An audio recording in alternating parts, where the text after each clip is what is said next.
Of all the Nissan Z cars, arguably to endure the most today, the original 240Z, and the sleek and twin-turbocharged Z32 300ZX of the 1990s.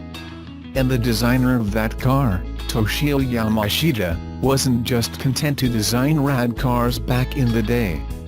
He's been helping teach the art of car design to the next generation, so he shared the fascinating process he uses to think about car design and brainstorm new cars.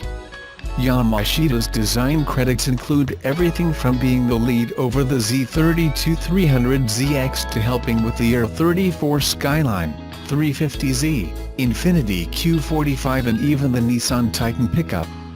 More recently, he served as a professor of transportation design at Tokyo Metropolitan University, where he researched electric vehicle design that would help keep Tokyo's environment clean. He also founded his own design company, Interabang Design. Yamashita said he originally went to school to become an architect, but his father thought he was too small to be on construction sites and signed Yamashita up for the industrial design program instead. He got his start at Nissan in 1968 in parts design for the A10 Violet, and finally got his big design lead break in April 1984, beginning work on the design of what would become the Z32 generation Nissan Z car. Yamashita worked as one of two lead designers on the Z32 alongside Isao Sono. At the time, the Z car was really important to Nissan's bottom line and reputation as an automaker, especially in the United States. The president of Nissan North America would say to us, "Z car is rice," Yamashita recalled. The president referred to rice as Japan's staple food, not the racist-ish term people have for Asian tuner cars. He meant it as if the Z were a key life-giving food for Nissan itself. Please be careful to design it. The message, Yamashita says, was clear: do not fail. Birth of a kid and also the Z32. Much like the original 240Z, Yamashita's design for the 300ZX was a bit of an outlaw design. Nissan originally wanted designers to submit designs for both the 300ZX as well as the new Silvia, the 240SX in America, but Yamashita broke the rules to submit only a Z car. Yamashita says he did his design work on that initial 300ZX proposal at home. He and his wife just had a child, so when she and the baby were away with her parents, Yamashita used his alone time to sketch and perfect the 300ZX. While new fatherhood is more than enough of its own reason to only be able to fit in one sketch, the 300ZX was the only design Yamashita was truly interested in of the two Nissan wanted. Yamashita stuck his 300ZX onto the board of submitted designs anyway without a Silvia design made, and it was chosen as the winner. Sleek, elegant and aggressive, it cut a stark contrast against its predecessor, the boxy and angular Z31 300ZX, moving the car out of its thoroughly 1980s looks and into the high-tech and promising 1990s. From there, the car went from research to creation and then into production. Yamashita was passionate about making his 300ZX look and feel like a true sports car. He'd been impressed early on by the 240Z, whose prototype sat in the hallway when he first came to Nissan in 1968. He said that pretty sports car made his heart beat like a train with excitement. "First my impression is whoa," said Yamashita of the 240Z he'd snuck a peek at, growing wide-eyed as he explained his wonder. Like the 240Z, the 300ZX was heavily influenced by American car culture. Yamashita visited the United States at the start of the production phase, stopping in California, Dallas, and Detroit to research why the Z was such a big hit in America. What makes a Z car a Z car, and what must go into a new one? First off, the proportions had to get lower and wider to fit the wide open spaces of the United States that Japan simply didn't have. Yamashita recalled reworking his sketch at the hotel upon realizing this key difference between the US and his home market in Japan, where streets are much narrower. With an increase in width, the car still had to be low to look proportional, and like a sports car. Second, more aerodynamic cars were now the main trend. Big Detroit-style muscle cars with folded edges were being replaced by smoother, softer shapes that were seen as more efficient and modern. The land yachts of yore were considered wasteful, and there was a big push to be kinder to the environment. I don't care about the environment with a sports car, but I work at Nissan, so I have to care about the environment, Yamashita said in a frank statement about his design. Good design was good business, though, so the newest Z car had to be rounded and smooth, even though Yamashita admits that 60s muscle cars like Dodge Chargers are among his favorites. He even likened the final rear shape of the Z32 to a piece of corn, and used frameless, smooth side windows to make the design even sleeker. Yamashita was so adamant about his vision for the Z32 300ZX that Nissan engineers nicknamed him Mr. Yadashita, as Yada loosely translates into no for all the suggestions he shot down. The headlamps, which were designed with large clear covers as a callback to the original 240Z, were a big point of contention.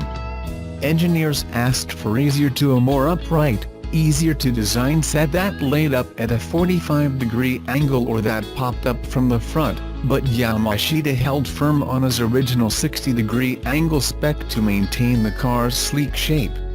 I don't care about mechanics. I care about design, Yamashita said. In the end, Yamashita ended up finding very small projectors, a new design for the time for the engineering team to use.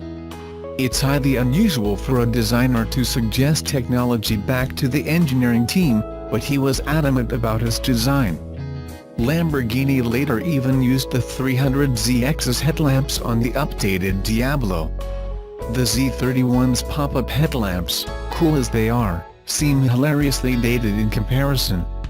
That long, low silhouette was paramount to the car's sporty image, though. The low-angled cabin-forward design made the nose of the car look longer than it really was, despite the fact that its twin-turbo V6 engine was shorter than the original 240Z's inline-six. It also had a longer wheelbase with short overhangs for an elongating effect. The curved shapes also presented an engineering challenge, but Yamashita was adamant that they keep the shape of the design intact.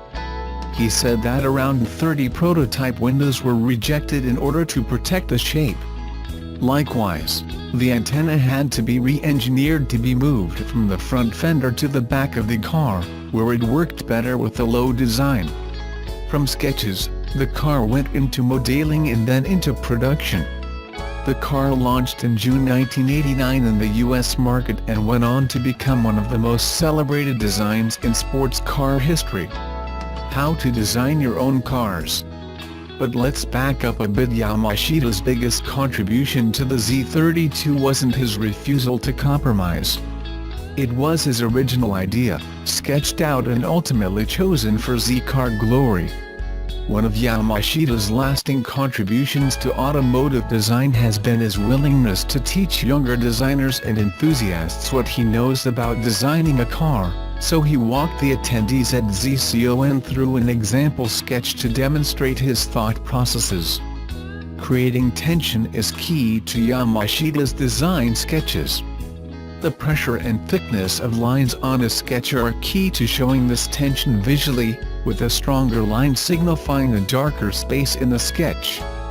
The C-pillar of the 300ZX, for example, was especially hard to design as it was fairly thick but still needed to show some visual tension from all angles. Next, a car needs to have a form in order to make sense. Yamashita combined a circle and a cube as the basis for his example car, the combined shape of which he used as a guide to start drawing the shape of his car in a side view. He overlaid the sheet of paper with its basic form with another piece of paper to add character lines for the side, roofline and wheel position of the car. Character lines are the creases that give visual interest to the side of a car, under the belt line defined by the bottom of a car's side windows. His next sketch was of a quarter view looking at the car from the front left corner, which is an essential intermediary step in his design process. Details like headlamps would come later in the design process, but here is where the sections of the car like doors and hoods were devised. The wheeled shape then starts to be flashed out into a full car. After this, Yamashita overlays his quarter view to create a second quarter view where details like intakes and headlamps can be drawn in. You can fill it in with pastels to add color if you'd like, but Yamashita mainly worked in black and white for his example. Of course, the type of shading used in a sketch can signify not only the shape of each form and where the shadows would fall, but the materials used. It's easy to tell, for example, lustre chrome versus regular matte shading based on how the lines are filled in using only pencil. He started adding a dark shadow under the belt line, and then a roof shadow, all of which were carefully blended with his finger, with the lines sharpened further by erasing the excess shading around it with an eraser. Yamashita even cut a piece of paper as a guide for his eraser to clean up the bottom shadow of the car. Then came the character line shadows on the side of the car, which gave Yamashita's example of vaguely McLaren 570S-like look to the side. Once again, curves cut out of paper get trimmed into shapes to serve as guides for more shadowing added to the car. Detail gets added to the wheels then too. But Yamashita's sketch was left without filling in the headlights and details. It's not a new Z, just an experiment, he clarified. While computer programs like Photoshop get a lot of use now in car design, Yamashita still prefers to work in pencil. His old-school method of teaching how a car design comes together has been passed on to some of his former students, some of whom now work for Toyota and Nissan. He emphasizes having to create the most effective design for the customer of a car above all else. Engineering for cost and the company's other concerns, he argued, is engineering's concern. Yamashita works on some packaging concerns, but that's about all. Good styling needs to remain a designer's primary concern, and they should always remember to push back against engineering to encourage the use of newer technologies and other trick solutions to preserve a solid design. Yamashita wants to feel something new in each design, and reflect who he is in his own designs. After all, can you imagine a 300ZX with pop-ups standing nearly straight up like a Miata's or 944's? I can't.